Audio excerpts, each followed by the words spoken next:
everyone, and welcome to my sewing room. If you haven't been to my channel before, my name is Rosemary and this is Enchanting Rosemary Sewing and Embroidery.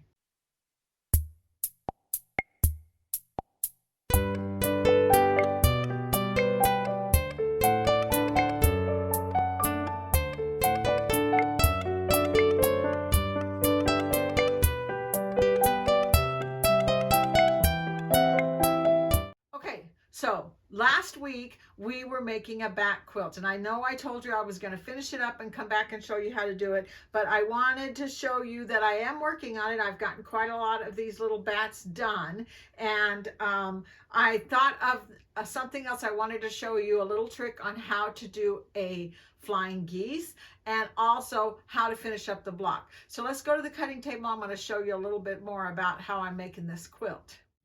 Okay, so the first thing I want to show you is this really cool ruler that I have just discovered. And no, nobody is paying me to show this ruler. I just found it and I want to pass it on to you guys. It's called the Ultimate Flying Geese Tool. It's by Creative Grids. It has a non-slip surface, which is really nice.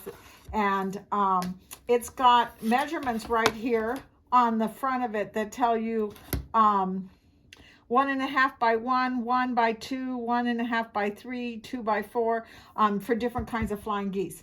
And I have a confession to make. I got a little confused because my flying geese blocks that I'm making for this little back quilt that I'm making are 2 by 3.5, and they don't have 2 by 3.5. They have 1.5 by 3.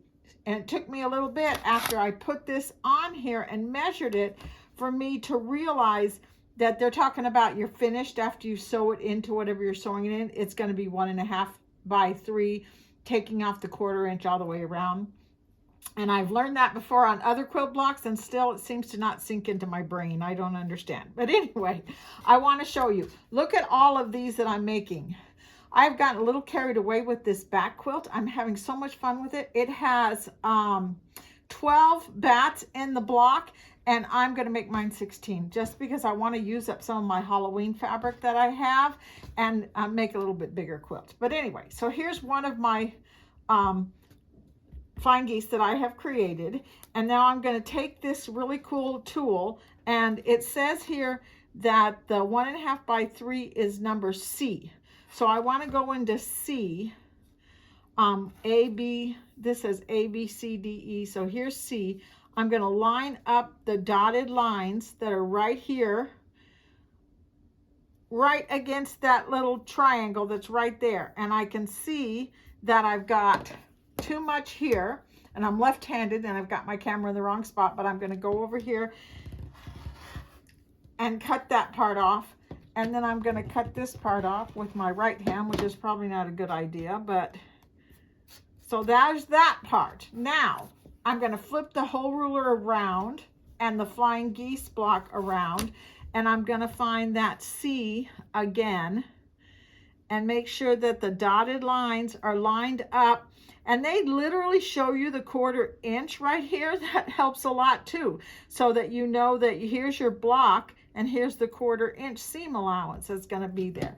So I'm going to cut that part off, and I'm going to cut this part off.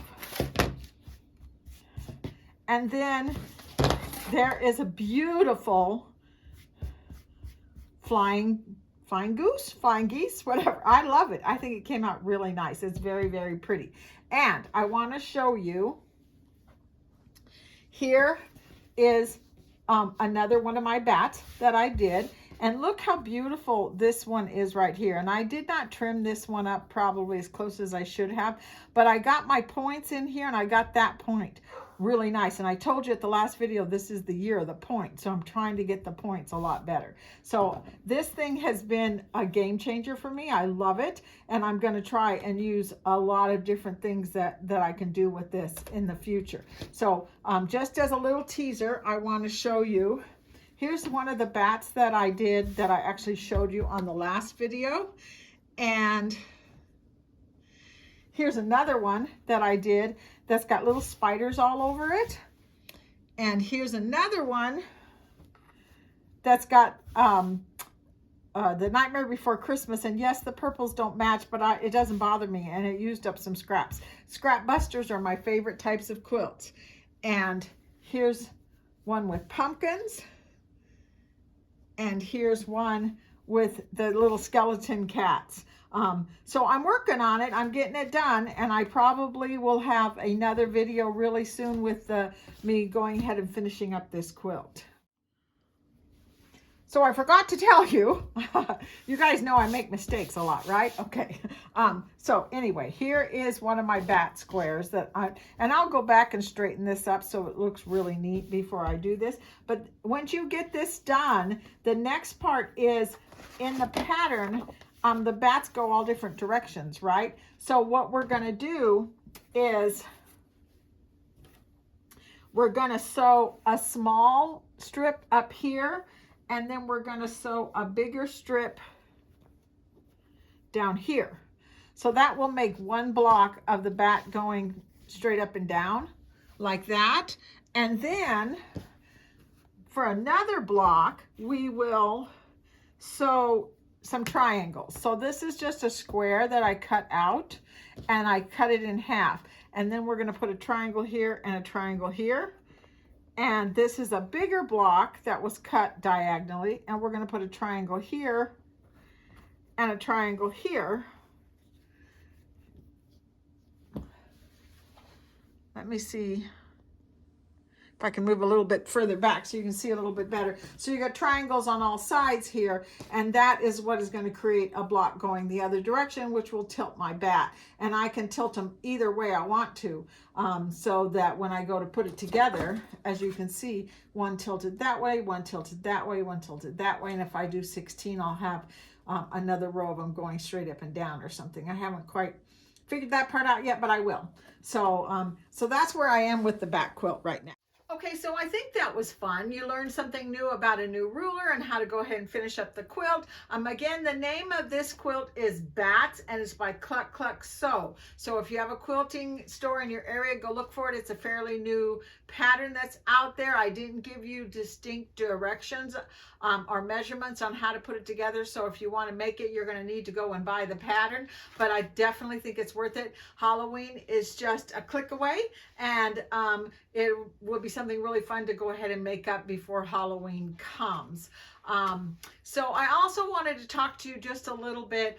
YouTube does all these different things, and obviously I'm not a young lady, so I'm learning a little bit, but they have a new thing called Community that you can just do little posts on there like you do for Facebook, where you just put up posts and stuff like that. I don't even know how it works, but I'm beginning to do some little posts on there. So if you go to my channel and you click the bell so that you get notifications when I do something, you'll probably get a notification about some of the posts that I'm doing.